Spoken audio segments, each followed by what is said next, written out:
الحمد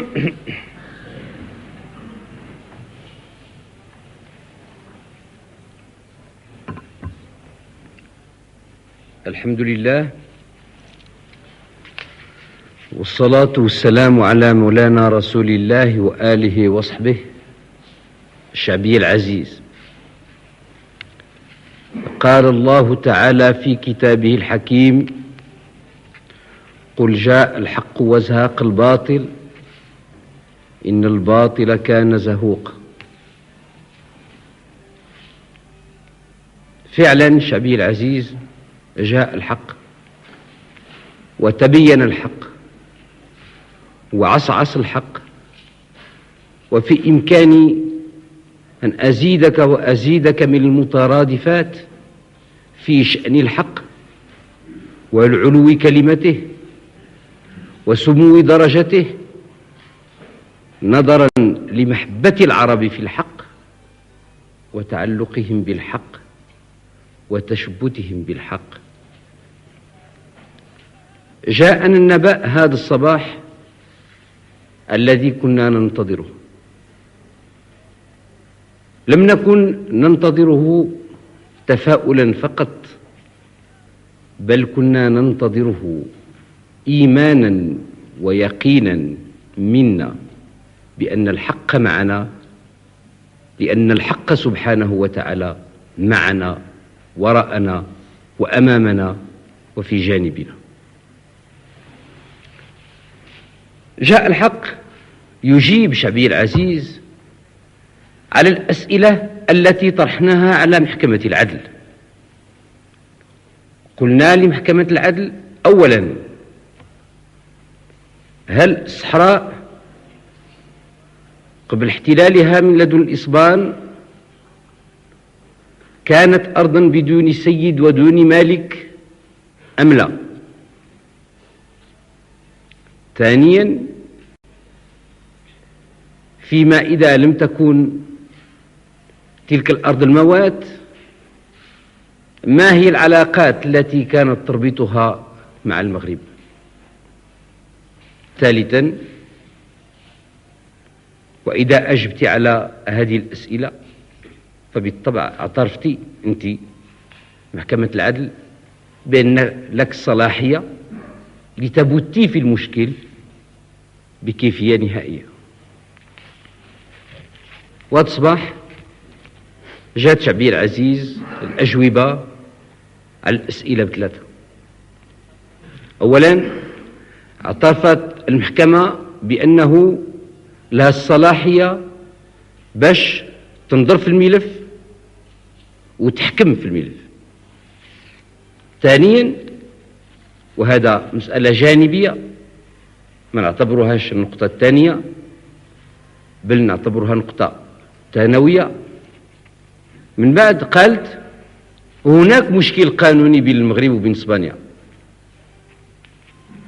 فسمحت لنا باش يكون عندنا قاضي خاص يمثلنا في شخص السيد بوني، القاضي العدل، الرجل الممتاز، ابن ساحل العاج، الذي بهذه المناسبة يسرنا أن نوجه له عبارات تقديرنا وعبارات اعترافنا بالجميل، وبالطبع في شخصه أن نعبر له ولشعبه ولرئيسه شقيقنا وأخينا الرئيس توفيق بوني عما نكنه له من تقدير وإعجاب. ثم أجابت المحكمة على السؤال الثاني: لم تكن الصحراء أرضا مواتا، بمعنى لما جات اسبانيا ما لقاتش أمامها الفراغ. ثم أجابت أخيرا محكمة العدل على السؤال الثالث: ما هي العلاقات التي كانت موجودة بين الصحراء وبين المغرب؟ وهنا غادي نقول لكم النص بالفرنسوية، وتيظهر أنني النص حفظته إلا الذاكرة ديالي ما خانتنيش. تقول: Elle reconnaît l'existence de liens juridiques de souveraineté, d'allégeance entre les rois du Maroc et les populations du Sahara. وتعترف هناك بروابط قانونية وروابط بيعة، لأنني نفسر في القانون الدولي الإسلامي أن هناك الروابط القانونية وهناك روابط البيعة. فيمكن مثلا نكونوا محتلين أرض ومستعمرين أرض وبيننا وبينها قانون اللي يفصل بيننا وبينها المعاملات، ولكن ما تكونش البيعة ديالها في عنقنا، ووقع هذا في تاريخ المغرب. أما هنا قالت محكمة العدل، قالت هناك روابط قانونية أولا وروابط بيعة بين المملكة المغربية وبين الصحراء. وهنا شعبي العزيز إذا تسمح لي، كاينه كما تيقولوا العامة ديك النوع نتاع النشوة القانونية، لأن شوية أنا من أهل القانون، غادي نتوسع شعبي العزيز في هذا المضمار. كاين بعض الناس غادي يقولوا المحكمة ما قالتش روابط نتاع السيادة. طيب، أجيب ما هو الفرق فيما يخص حتى القانون الأوروبي بنفسه بين السيادة وبين روابط البيع، ولا سيما أن ما نساوش أن المحكمة تنظر في قضية ترجع في روحها وحكمها إلى أوائل القرن الذي نعيش فيه، ذلك القرن الذي لم تكن توجد في أوروبا إلا دولتان جمهوريتان، وهما فرنسا وسويسرا، والما تبقي من اسبانيا، ايطاليا، المانيا، اوسترو-هنغري، يوغوسلافيا، روسيا، بولونيا، هولندا، بلجيكا، النرويج، الدنمارك، كانت ما تستعملش إداك اللفظ نتاع السيادة، بل تستعمل اللفظ نتاع البيعة، لا ليجانس. فهنا يمكن نقول حتى الأوروبيين الأساتذة القانون، واللي البعض فيهم ماشي قرينا عليهم وما كانوا جالسين تماك، ولكن ينتسبوا إليهم من اللي قرينا عليهم، أنه باستعمالهم الليجانس دخلوا عليها الفرح أكثر من استعمالهم السيادة، لأنه استعملوا اللفظ ديال البيعة، استعملوا لفظ مناسب للتاريخ فاش استعمرت فيه الصحراء. النقطة الثانية غادي نجاوب على أساس القانون الإسلامي.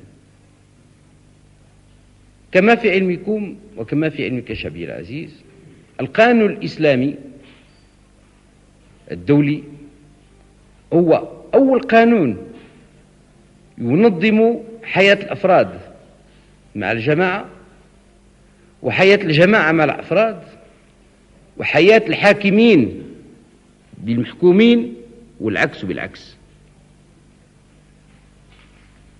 والبيعة في القانون الإسلامي وإن اكتست دائما واحد العدد ديال الأصناف وديال الأشكال،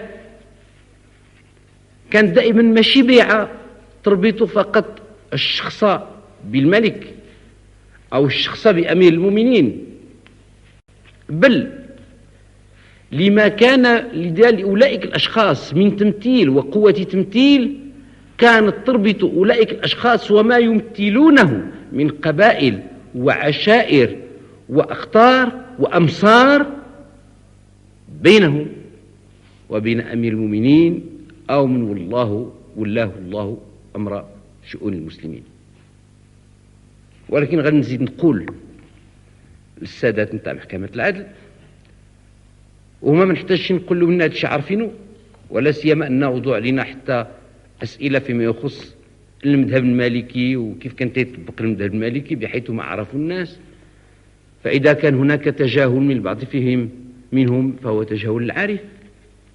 بل تنقول الناس اللي تيجهلوا هذا الشيء، وتنزيد نأكد لك يا شعبي العزيز على أن البيعة في المغرب كانت عندها دائما والطبع خاص،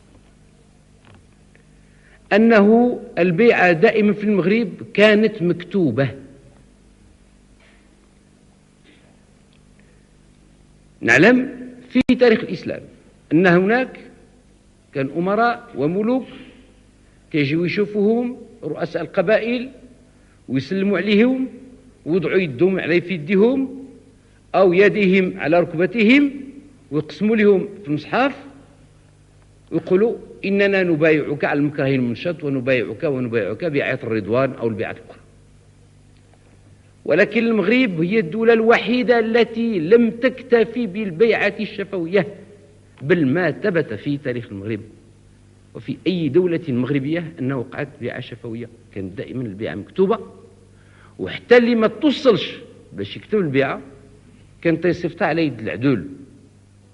ولكن هذا بحث إلا بغيتو غادي نكلفوا به وزير الدولة في الثقافة باش يعمل فيه محاضرة وسلسلة المقالات باش يظهر على أن احنا تنكتفيو ومسرورين جدا بهذه الفتوى نتاع المحكمة العدل الدولية، لأنها أولا تجيب إلى رغباتنا وتجيب على أسئلتنا، وثانيا لا يمكنها أن تعارض قانونا عاما دوليا من أقدم ومن أقدس القوانين وهو القانون الدستوري الإسلامي.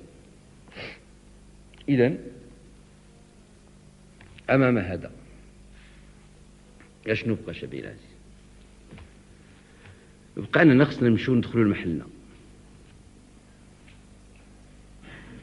الصحراء تفتحت لنا أبوابها قانونيا، اعترف لنا العالم بأسره على أنه كانت من قديم الزمن ديالتنا، اعترف لنا العالم بأسره على أنه كانت بيننا وبينها روابط، وديك الروابط ما جاتش وتقطعت بالقطع المستعمر. إذن علينا أن نقوم بالتزاماتنا، لأن الفترة التي عاشتها الصحراء في الاستعمار لم تكن قط فترة من شأنها أن تقطع العلاقات والالتزامات التي بين المغرب وبين ذلك الإقليم، بل الآن أصبح من المحتم، من المتعين، من الواجب الديني، والعلماء ديالنا هنا موجودين يفتيو، الواجب الديني نتاعي كملك البلاد وكخادم هذه الأمة وكأمير المؤمنين أنني كما أن البيعة ديالهم ليا باقي في عنقهم، أنني نقوم بواجبي ونلتحق بالشعب ديالي في الصحراء. كيف غادي يلتحقوا به؟ ما هي الطريق التي سنستعملها؟ لا يمكن في آن واحد أن نتحاكم أمام هيئة الأمم المتحدة وأمام محكمة العدل وأن نقوم بحرب تريق الدماء وتذهب بالأرواح. هذا تناقض، وهذا نوع من التعامل لم يكن من شيم المغرب ولن يكون إن شاء الله من شيم المغرب. انتظروا من الحكم نتاع لهاي اللي هو حكم، أنا تعتبره حكم، وكانوا ما تقولوا فتوى أو استشارة، أنا تعتبره حكم. ننتظروا من الفتوى أنها تجيب لنا في واحد العلبة جميلة مزينة، تجيب لنا حجاج الأرضية ديالنا وحجاج امتلاكنا للصحراء. هذا من باب الخيال. ما بقى شعبي العزيز إلا شيء واحد، أننا علينا أن نقوم بمسيرة خضراء من شمال المغرب إلى جنوبه، ومن شرق المغرب إلى غربه. علينا شعبي العزيز أن نقوم كرجل واحد بنظام وانتظام لنلتحق بالصحراء ولنصل الرحم مع إخواننا في الصحراء. كيف غتكون تكون هذه المسيرة؟ هذه المسيرة غادي يشاركوا فيها 350 ألف نتاع السكان. شعبي العزيز، عليك أن تقدر وتفكر وتقيم أشنو هي 350 ألف ديال السكان. 10% منها ديال النساء. إن النساء والرجال شقائق في الأحكام، شقائق في الحقوق، شقائق حتى في الوطنية. بل ربما وجدنا من النساء في تاريخ العرب وتاريخ المغرب من كنا أكثر غيرة على وطنهم ووطنيتهم من بعض الرجال.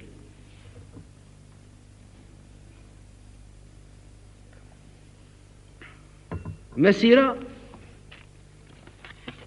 غادي نمشيو فيها بلا سلاح. خصنا نتفقوا على هذه، حنا ما تنحاربوش وما يمكنناش نحاربوا اسبانيا، لانه الان اسبانيا ما بقى لها باب دخول، ما تنحاربوش اسبانيا. وتنطلبوا من اسبانيا من الان تسجل علينا على اننا ما غادي نحاربوش اسبانيا وما شاهرين شي عليها الحرب، وانه فيما اذا ماتت روح مغربيه او هلك مغربي واحد راهي مسؤوله به امام الراي العام ديالها والراي العام المغربي والراي العام العالمي، بحيث تنقل اسبانيا 350 ألف مغربي ومغربية غادي يمشيو يدخلوا للصحراء، ما بينا وبينك حتى حرب، مع أن معك مشكل، ولا سيما أنك أنت قررتي أنك غادي تخرجي اسبانيا، وخرجي وخلي المحل لولادو والأهلو والسكان. ولكن مقابل هذا تنقول أن المغرب مستعد، بل من الواجب عليه أن يقوم بواجب الدفاع عن النفس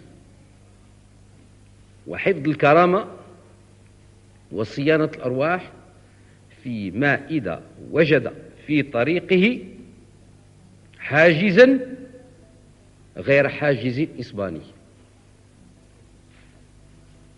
أما كل حاجز إسباني لقينا في طريقنا تنقول لهم ما غادي نحاربوكمش، فإذا ما عندكمناش تحاربونا. بالحق إذا كان هناك عنصر أجنبي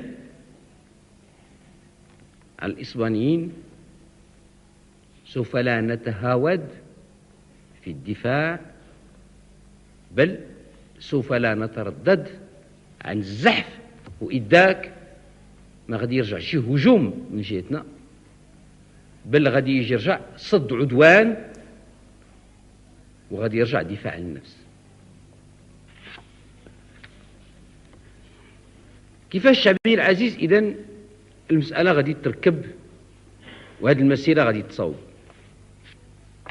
أعطينا أوامرنا إلى جميع العمال في الأقاليم باش ابتداء من غدا يفتحوا المكاتب نتاع التطوع للرجال والنساء،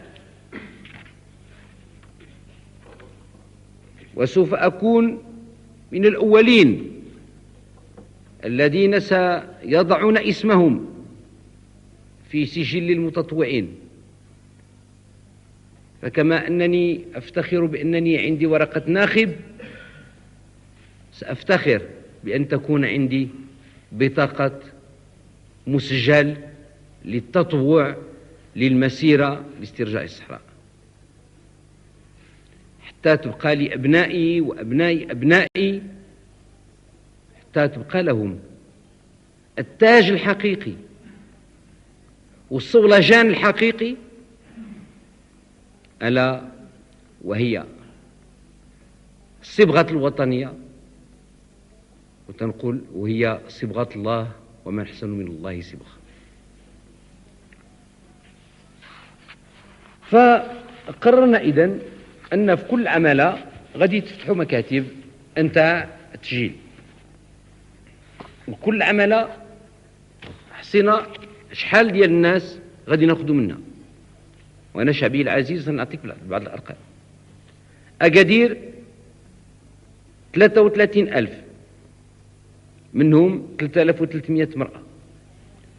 الحسيمة 2000 نسمة منهم 200 مرأة. بني ملال 10,000 نسمة منهم 1000 مرأة.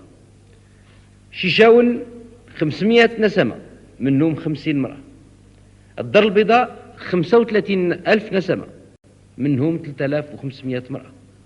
الجديدة 15,000 نسمة منهم 1500 مرأة. الصويرة 5,000 نسمة 500 مرأة. فيقيق 1500 150 مرأة. قنيطرة فاس 15,000 1500 مرأة. قنيطرة 10,000 نسمة 1000 نتاع النساء. الخميسات 10,000 1000 النساء. قلعة السراغنة 2500 250. خريبكا 2500 250.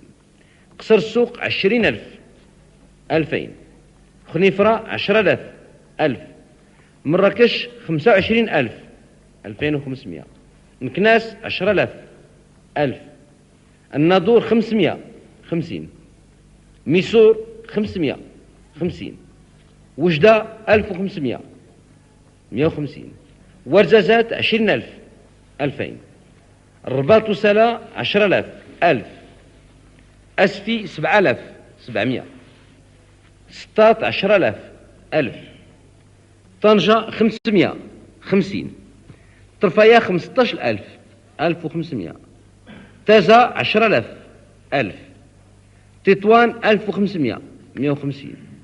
تيزنيت 18,000 1800. وأزلال 5,500. المجموع من السكان بالضبط 306,500 نسمة، بلا الأطور الإدارية منها الضباط و300 قيد والخلايف و700 شيخ ومخدمين والأطباء والمكلفين بالخدمات، فيصير الجميع 350,000 نسمة. شعبي العزيز، قد تبادلت أنت والعرش، قد تبادلتم الوحي، فمرارا مواقفك أوحت العرش انتفاضات، ومرارا إحساسات وتقييمات ملوكك وحات لك بأعمال. ودائما هكذا شعبي العزيز، كنا شي تيسطر لشي من أين تمر طريق الكرامة وطريق النصر وطريق الاعتزاز بالمغربية. وهذه مرة أخرى شعبي العزيز سنتبادل فيها الإلهام وسنتبادل فيها الوحي، لأنني تصفحت تاريخنا، بل تصفحت تاريخ العالم في هذه المدة الأخيرة، فلم أجد أثرا لملحمة مثل التي ستكتبها أنت شعبي العزيز، ولم أجد أثرا لمسيرة من دولة تسمى في طريق النمو مثل هذه المسيرة. ولا أرضى شعبي العزيز أن يسبقك بها أحد في تحرير بلاده. شعبي العزيز، العالم في بركان من التكوين، إفريقيا في بركان من التكوين. إفريقيا اللي تتنادي اليوم بتقرير المصير أفريقيا ستصبح يوما ما هي الضحية الأولى لتقرير المصير، إن غادي توقع فيها انقسامات وانفصالات بعد عن بعض. وبغيتي شعبي العزيز حينما تقع مثل هذه يسبقك لمسيرة استرجاع، يسبق المغرب شعب آخر من غير المغرب. لا أرضى لك هذا شعبي، لا أرضاه لأسباب متعددة، لأنني أنزلك في قلبي بعد الله سبحانه وتعالى ومحبة رسوله، أنزلك في نفسي قبل أبنائي وفلذات كبدي، أنزلك في نفسي منزلة وتنية، وأستغفر الله على هذه الكلمة، منزلة وتنية تجعلني لا أقنع لك بالقليل، ولا أقنع لك أن يسبقك إلى المفاخر أحد غيرك من الشعوب أو من الأمم. وهذه المسيرة شعبي العزيز سوف تبرهن أولا على إرادتك، سوف تبرهن على أن مطالبة الصحراء هي مطالبة المغاربة كلهم، ماشي طرف من الأطراف أو صنف من الأصناف أو وطنيين أو أحزاب سياسية أو نقابية، هيئة نقابية أو مثقفين، أن مسألة الصحراء هي مسألة تتهم المغاربة كلهم. غادي يظهر تانيين شعبي العزيز على أنه شعب معلوم ما عندناش القنبلة الذرية، ما عندناش الصواريخ، ولكن عندنا من القوة، وعندنا ولله الحمد من الزاد ومن الأسلحة، ومع ذلك آثرنا المسيرة السلمية على استعمال القوة والغزو. فستظهرك مرة أخرى بواحد المظهر نتاع النضج علما منا أنه لا يوجد سفاك آثم لا يؤمن لا بالله ولا بالشيطان، لا يوجد رجل يمكن أن يعطي الأمر بإطلاق النار على 350 ألف نسمة مدنية عزلاء لا شيء في يدها إلا كتاب الله، لأن من الواجب حنا صوبنا الخمسة، كل واحد غادي يكون في المسيرة غادي يكون من القبيلة ديالو عنده المدرر ديالو واللي تيتشارط معاه، وكل واحد صوبنا له الخمسات امرأة ورجل، باش تيلا ما كانش على الطهارة الكبيرة يمكن له ياخذ في الدور 5. فما يمكنش 350 ألف الناس تتلو كتاب الله وتقرأوا آياته وتتحصنوا بها وتتسلح بما فيها من قوة وما فيها من إيمان وما فيها من معطيات ومنطلقات، لا يمكن لأحد أن يقدم على أن يطلق عليكم النار شعبي العزيز، وإن كان وننفرض أنه وقعت. ايوا سيدي صبار، احنا وقعت، احنا وصلنا لديك الحداده وقالوا ضربوا. ايوا هادشي راه وقع، راه شفناه، كاين اللي سمعنا به بحال الخرافه وكاين اللي عشناه. الى المغاربه اللي تنسمع بهم وعشت معهم وتنعرفهم هما المغاربه اليوم، راه ديك الساعتين ما تخلعناش. راه سمعنا بانه وقع الضرب في 31 وفي 37، وسمحوا لي نسيت بعد التواريخ، وعشنا ال44 وعشنا البوفكران وعشنا الحوادث الدخيسة وعشنا ال54 في جهة بالجعد واتزم، وعشنا الشيء اللي وقع اللي قال في ديك الوقت في الدار البيضاء في 47، وعشنا المصيبة اللي وقعت بالنقابيين في ديسمبر 52. فملي كنا تنخرجوا نتظاهروا ونقولوا يحيى الوطن يحيى كذا، ما كان في يدينا لا مسدس لا حتى حاجه، بن كنا ربما كان فينا الواحد البعض تيودع الاهل ديالو ويرجع. ايوا سيدي المغاربه ما غادي يكونوا شي اليوم قل من المغاربه البارح، ولكن اذا كان هذا الشعب المغربي اقل وطنيه واقل غيره من ابائه واجداده ومن الناس اللي عرفتهم واللي هما من الجيل ديالي، انا تنقول له حذاري حذاري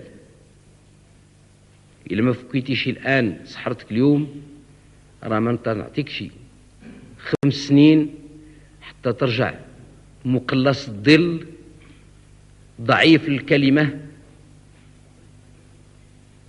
ضعيف الوزن، منعدم القيمة. فبحيث شعبي العزيز هذه المسيرة سوف تكون تاج آخر في أكاليل التاريخ اللي انت حمله على ظهرك واللي هو ثقيل، ولكن الصاب الأثقال كلها تكون ثقيلة بحال الأثقال ديالك شعبي العزيز، لأنها هي أثقال نتاع الأمجاد ونتاع الملاحم. غادي يظهر كذلك أنه المغرب في إمكانه أنه يحرك 350 ألف الناس، اللي ماشي حاجة قليلة، بماكلتهم، بشرابهم، بالمأوى ديالهم، بالدواء ديالهم. وعلى سبب المثال نعطيك مثلا مدة 12 يوم غادي يكونوا عشرات القطارات يوميا تتوصل الناس نتاع الشمال ونتاع المغرب الشرقي لمراكش، ومن تماك غادي ياخذوا السيارات الشاحنات لأكادير، ومن أكادير لطرفايا. الجميع نتاع السيارات الشاحنات 7813.